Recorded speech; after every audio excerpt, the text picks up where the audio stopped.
Hi kabahay, meet Katerina model. It has a lot area of 176 square meters and floor area of 136.25 square meters. May 4 bedrooms ka na, 3 toilet and bath, and 1 carport. This is a single detached property near Tagaytay City. Kaya kung ikaw ay interested, tara check natin ang ating property. So meet Katerina model mga kabahay. As you can see, this is the main door. Access natin papunta sa ating property.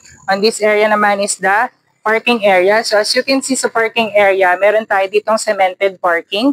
And then meron tong access dahil single detached po ito. Check natin kabayan ang ating setback area. So dito sa setback area natin, since this is a single detached property, makikita nyo na meron tayo ditong access papunta dito sa ating sink, which is for your laundry purposes. And may access din ito papunta sa ating lanay area and kitchen area on this side. Let's check Katerina model. So upon entering mga kabahay, meron tayong solid wood and glass on the door. This is the living area. So we're now here at the dining area. Meron tayo ditong foyer. And then the dining area, it can fit up to 6-seater dining table.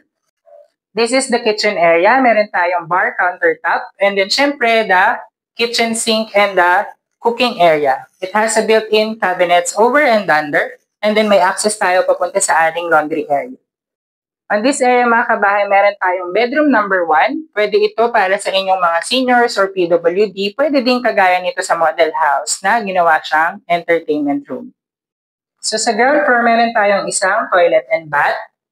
Complete fixtures po ito, pan turnover.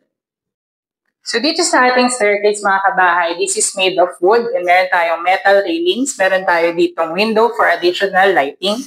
And then meron tayong high ceiling para sa chandelier area.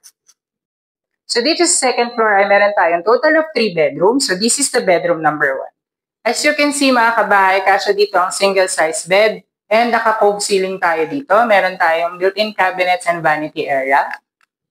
Bedroom number 2. So this is sa bedroom number 2, same as bedroom number 1, kasya dito ang single size bed, may vanity area tayo and built-in cabinets. We also have shared bathroom dito sa ating second floor. Check naman natin ang ating master's bedroom. So dito sa master's bedroom ay kasya dito ang double size bed. And ang good thing, meron itong master's toilet and bath with own bathtub.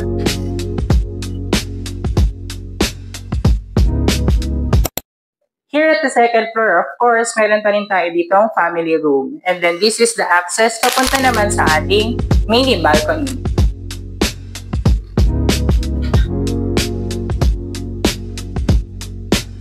If you're interested mga kabahay to view this property, please send us a message at 0916-518-4710. This is Bon Tapawan of Exosia Properties, your PRC, and this is the accredited salesperson. Thank you for watching mga kabahay. Tripping na!